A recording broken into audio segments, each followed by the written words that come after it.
First story. I'm glad my mom died and my stepdad shot himself. It's been 7 years since my mother died. And I don't feel bad saying this. I'm glad she's gone. That might make me sound like a monster. But unless you've lived the life I did, you wouldn't understand. I don't mean to write this for sympathy or pity. I'm doing it because I've carried these memories for so long, and I need to let them out. Maybe someone out there will read this and realize they're not alone. Or maybe I just need to hear it out loud to believe it myself. Either way, this is my story. I'll start at the beginning. My parents divorced when I was 8. My mom always told me it was because my dad was a selfish arsehole, but I don't know how much of that was true. Looking back now, I think she just needed someone to blame for her own misery. My dad fought for custody, but the courts gave my mom full custody without even blinking. Mothers are the primary caregivers, they said. It didn't matter that she was an abusive mother with a temper that could explode at the drop of a hat. My dad got visitation every other weekend. But even that wasn't enough. I looked a lot like my dad, same brown eyes, same sharp nose, same curly hair, and my mom hated me for it. Every time she looked at me, it was like I was some reminder of the man she couldn't stand anymore. She made sure I knew it, too. At first, it was little comments. You're just like him, you know? Useless. Then it became more than that. By the time I was 10, she was slapping me for leaving my shoes in the wrong spot or calling me worthless. When I spilled milk at the dinner table, I started walking on eggshells around her, trying to avoid her wrath. But it didn't matter. She was always angry about something. Things got worse when she remarried. I was 12 when my stepfather came into the picture, and if I thought my mom was bad, he was a whole new level of terrible. At first, I thought he'd be like the dads I saw on TV, stern but protective. But he was nothing like that. He treated me like I was less than human. To him, I was just free labor. By the time I was 13, I was doing all the cleaning, all the cooking, and whatever else he didn't feel like doing. If I didn't do it right, he'd yell, shove me, or accidentally knock over whatever I'd just cleaned and make me do it again. My mom didn't just let it happen, she encouraged it. I think she liked seeing someone else put me in my place. The worst part was how they isolated me. My stepdad didn't want me seeing my dad because he said I needed discipline. My mom went along with it and started intercepting my dad's calls and letters. My weekends with him became fewer and farther between until they stopped altogether. They didn't let me have friends over either. I spent most of my time alone, feeling like I was suffocating in that house. Then, when I was 14, my mom announced she was pregnant. I didn't know how to feel. A part of me thought maybe having a baby around would make her softer. But I was so wrong. If anything, it made her angrier. She was constantly yelling at me to do more chores or blaming me for stressing her out. By the time my half-brother was born, I was completely numb to her tantrums. When my brother came into the world, I fell in love with him immediately. He was this tiny, innocent baby who didn't deserve any of the chaos around him. But it didn't take long for my mom and stepdad to decide I was the one responsible for taking care of him. They dumped every responsibility on me, feeding him, changing him, putting him to bed while they did whatever the hell they wanted. My stepdad would sit on the couch watching TV, while I tried to calm my brother's cries at 2 and my mom would sleep through it all, only waking up to scream at me if she thought I wasn't doing a good enough job. Some nights, I'd sit there holding my brother, crying quietly so I wouldn't wake anyone up. I loved him, but I felt so trapped. I wasn't a kid anymore. I was his parent. I didn't have time for school friends, hobbies, or even just being alone. Every part of my life was about making sure he was okay because I knew no one else would. My dad tried to fight for custody again when I was 15. He showed up with lawyers and proof of the neglect, but it didn't matter. The court still sided with my mom. After the hearing, my dad pulled me aside and told me he'd never stop trying, that he'd do everything he could to get me out of there. I wanted to believe him so badly, but after so many years of broken promises, I didn't have it in me. I went back home, back to being their punching bag and my brother's only protector. When I turned 16, my dad tried one more time. But my mom wasn't stupid. She guilt-tripped me about my brother, claiming I was a selfish brat for abandoning him. I felt sick to my stomach. I couldn't leave him. I couldn't let him suffer alone in that hellhole. So I stayed, hating myself for it, but not seeing any other choice. 3 months later, my stepdad shot himself. It feels strange to admit, but I wasn't entirely surprised. Looking back, it was like watching a slow-motion car crash, one that had been building for months, maybe even years. Still, hearing that gunshot, it was like the air had been sucked out of the room. Everything after that was a blur, a mess of chaos, confusion, and feelings I wasn't ready to deal with. He'd always been a miserable man. Angry, bitter, and quick to lash out at anyone who got in his way, especially me. But in the months leading up to his death, he started unraveling in a way even I couldn't ignore. He lost his job, which was probably the tipping point. It wasn't like he'd ever been a hard worker, but getting fired was a blow to his pride. After that, he spent most of his time on the couch, a bottle of whiskey permanently glued to his hand. The drinking had always been there, but now it was nonstop. If he wasn't passed out, he was yelling at me, at my mom, at no one in particular. The fights between him and my mom got worse, too. They'd always argued, but now it was constant. I'd hear them late at night when they thought I was asleep. My mom would scream about money, about how he wasn't contributing, and he'd fire back with something just as cruel. Neither of them seemed to care that their shouting carried through the walls, or that my little brother was sleeping just a few feet away. I guess I shouldn't have been surprised neither of them had ever cared much about how their actions affected anyone else. There were other signs, too, though I didn't recognize them for what they were at the time. I remember one night when he was drunker than usual, sitting on the couch and mumbling to himself. I couldn't make out all of it, but the little I did hear stuck with me. Something about how he wasn't good for anyone, how he'd screwed everything up. He sounded broken, like he'd given up on trying to hold himself together. I didn't know how to respond to that, so I didn't. I just kept my distance, like I always did. The day he died started off like any other. He was drinking, my mom was yelling, and I was trying to keep my brother distracted while the storm raged around us. I don't even remember what the fight was about. It could have been anything at that point. What I do remember is the sound of the gunshot. It was so loud, so sudden, that for a second, I couldn't even process what it was. Then my mom screamed, and everything clicked. I didn't see him. I didn't want to.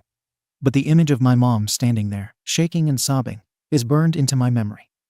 She was hysterical, her voice rising and falling in panicked waves. She kept saying things I couldn't fully make out, and I wasn't sure if she was talking to me, to herself, or to him. I didn't cry. I didn't feel anything, really.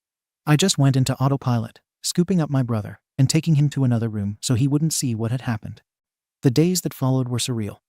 I kept expecting to feel something: grief, anger, relief, but instead, there was just this emptiness. My mom, on the other hand, seemed to fall apart completely. She'd always been a drinker, but after his death, she started drinking like it was the only thing keeping her alive. I'd wake up to find her passed out on the couch, surrounded by empty bottles, or slumped over the kitchen table, muttering under her breath. She wasn't just angry anymore, she was bitter, spiteful, and completely unpredictable. It didn't take much to set her off. And when she got angry, she'd lash out at whoever was closest. More often than not, that was me. I became the target of her frustration, her grief, her guilt, whatever it was she was feeling. She funneled it all into me.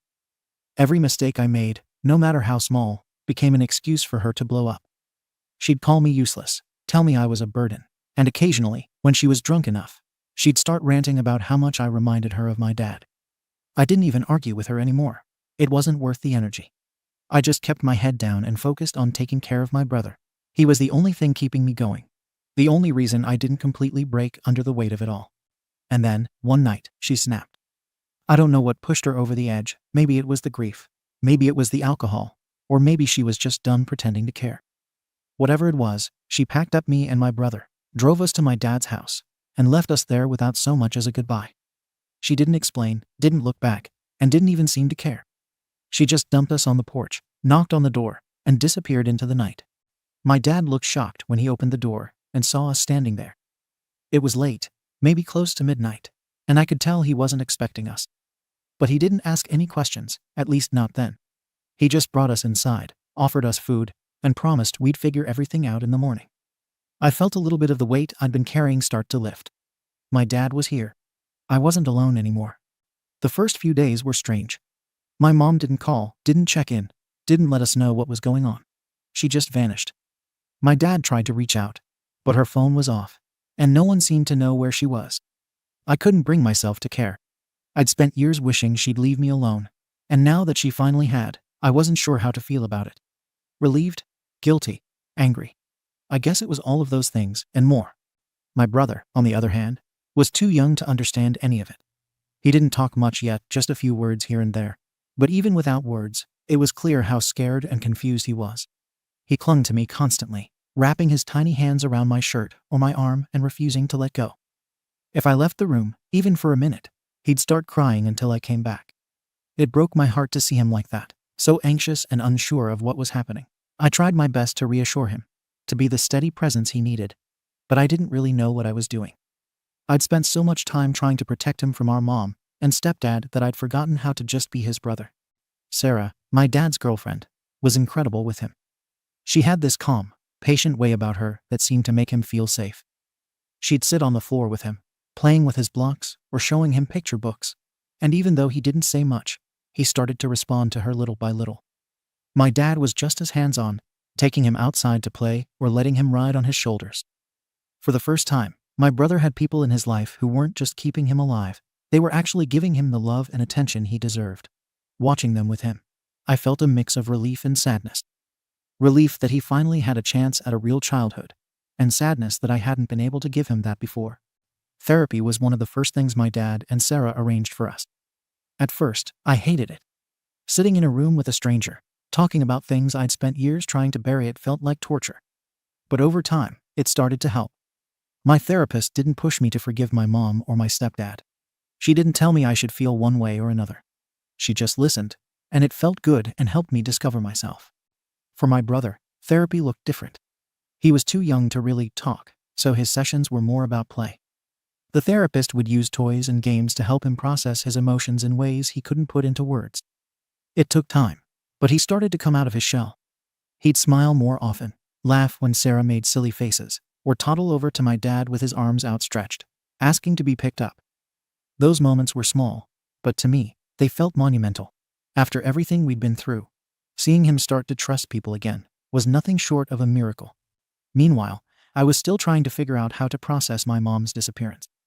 She'd left us with no warning, no explanation, and no idea if she was ever coming back. A part of me felt abandoned all over again, even though I'd spent years wishing I could get away from her. But another part of me was just relieved. I hated the way she treated me, the way she'd used me like a punching bag for all her anger and frustration. I hated that she'd made me feel like my only purpose was to serve her, to take care of my brother, to shoulder all the burdens she refused to carry. With her gone, I finally had a chance to breathe, but it was hard to shake the guilt that came with that relief. Then, 2 days later, the police showed up at my dad's house. My mom was dead.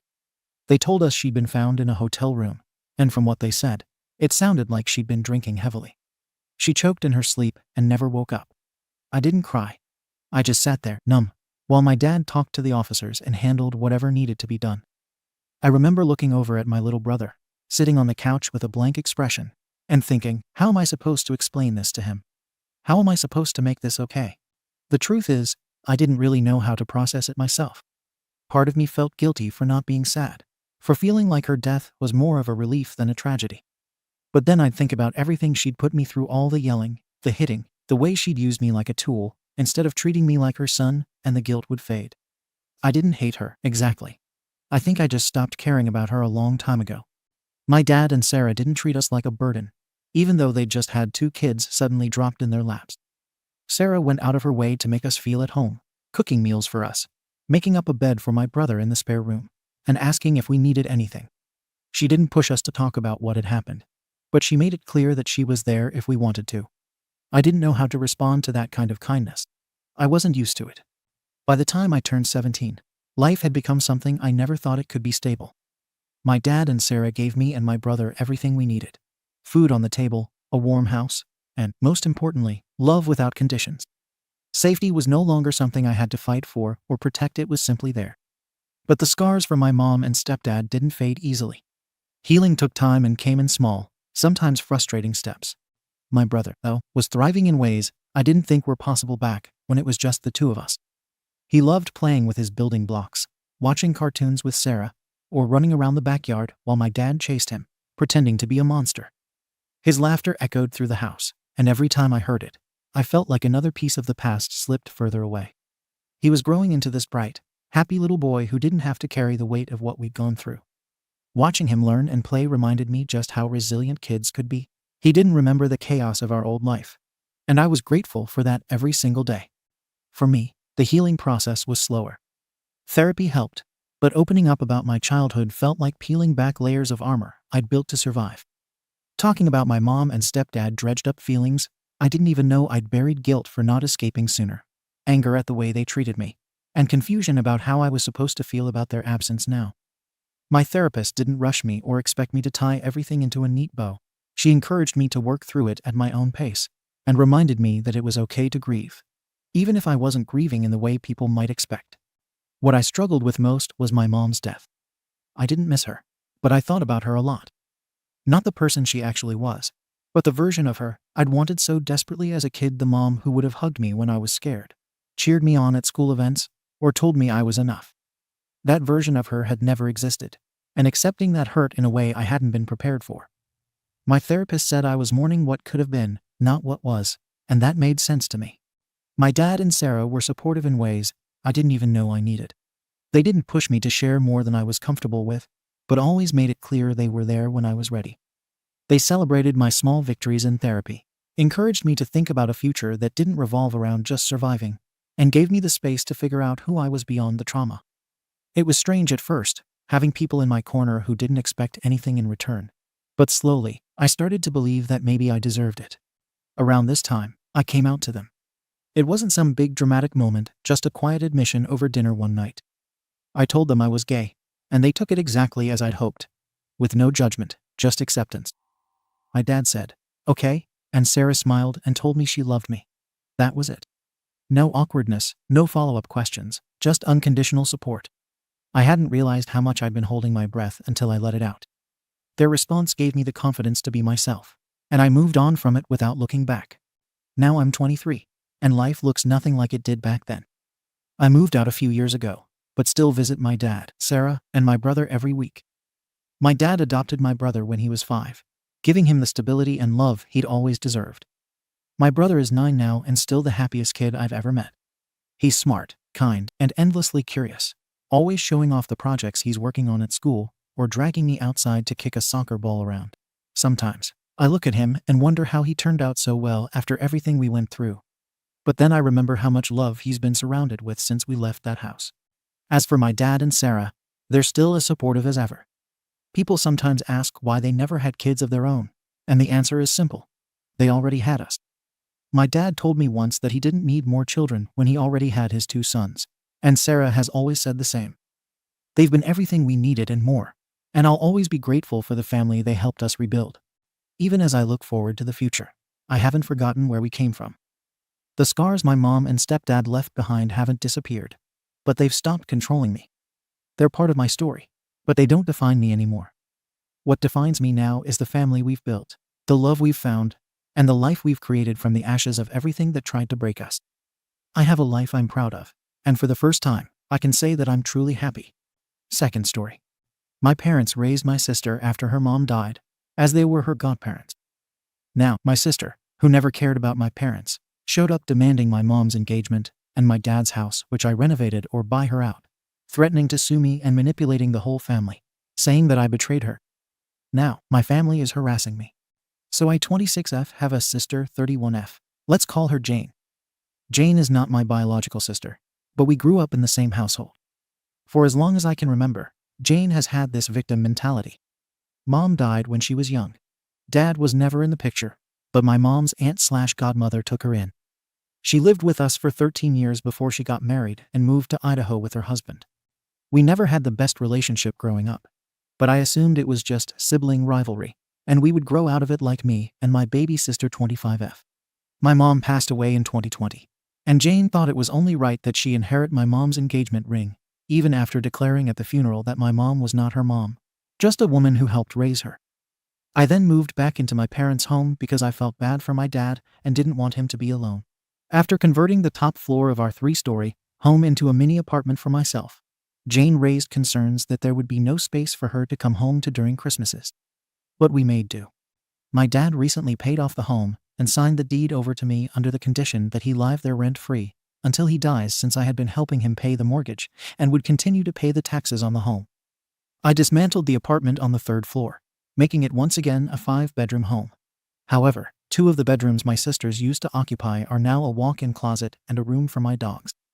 I added a pool, a new bathroom, renovated the kitchen, and turned the basement into a bar lounge area. Once this was completed, Jane asked me how we would split the sale of the home. I was confused as to what she meant. I was not selling my home. She stated that since my dad paid it off when he died, that house would go to all of us, and we should just go ahead and sell the property now. I told her I was not selling, and that my dad signed it over to me. She then said she would call someone to appraise the home, and I would then have to buy her and my little sister out.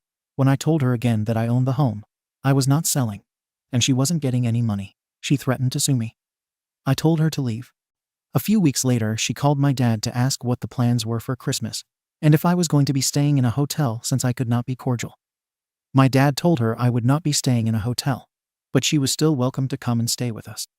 I politely informed him that she nor her family were welcome to stay, and if he needed to stay with her over the holidays, he could also stay in a hotel.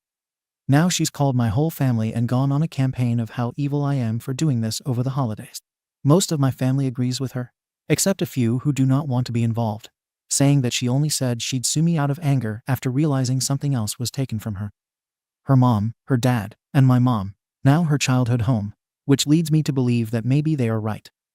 Am I being too harsh on her after all her struggles in life? Or is she simply just a bee?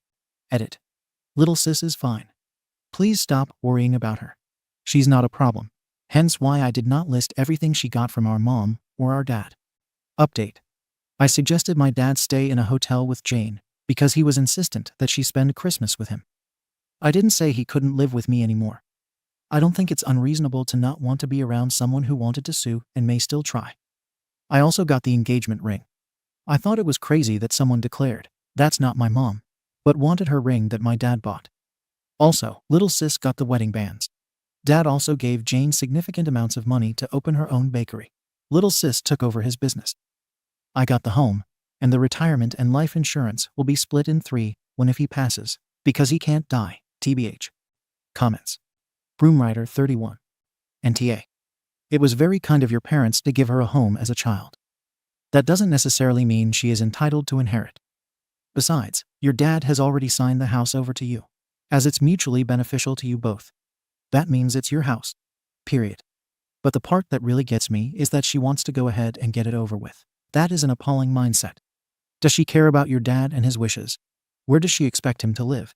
To me, that just demonstrates that she just cares about herself and is trying for a money grab. Stand your ground. Beth 20-286. Presumably, she already inherited from both her bio parents, so why would she expect a share from her guardians as well?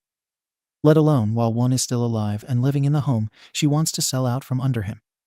She literally intended to turf dad out of his home, so she could profit after he lost his wife. She's a ghoul. Oop. She did not inherit anything from her parents. My dad's side of the family has the money. It's my mom's side she's from. Boudica. Please kindly remind these folks that she is insisting that you sell the family home where she grew up, so that she can get money. I guarantee you that the family got a completely different story. Oh, and NTA. Judgment NTA. Update 1 month later. The family wedding was over the weekend, and everything there was great. No drama.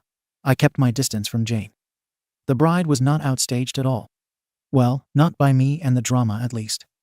However, Sunday after the wedding, my Aunt Renee called me to ask if I would be coming to dinner to celebrate Christmas early since Jane was in town and would not be coming for the actual holiday. I politely declined, saying I would send the children's gift with my dad. But there was no need to go and pretend that I was over Jane's behavior. My aunt then said, I would be upset too if you refused to give me my share, but gave little sis her share. That really shows a divide. I asked her to say that again because I think I hallucinated. Jane really has been out here saying, I split the house with my little sister when I did not. I explained to my aunt what actually happened, and then my dad confirmed the information I gave. My aunt was shocked. Not only had Jane lied to her and the whole family, but she also lied and said my dad never gave her anything. He gave me the house, my little sister his business, and Jane a lump sum of money to start her bakery since she had no interest in running the family business. Jane is currently staying with Aunt Renee, but Renee is now upset and feels duped into this whole mess. Renee and my dad are both upset with Jane, but still believe that I should forgive and forget and move forward. Renee is going to talk to Jane tomorrow before she leaves to go back to Idaho, but I'm not sure it will do anything. Not a great / entertaining update, but I guess I felt compelled to finish the story. At this point, though, I don't care if I'm the an. I was surprised by the amount of comments saying I was. But I don't need any more stress from these people. Comments. Heln_damnation. I'm always amused by people who say, forgive and forget. I can guarantee that no one ever forgets. Your NTA. Professional sanity. Why should anyone forgive and forget when there is no apology or remorse? Thank you for watching the video. If you are interested in listening to these kinds of stories, we've got more in store for you. Simply subscribe to our channel, hit the like button, and share it with your friends.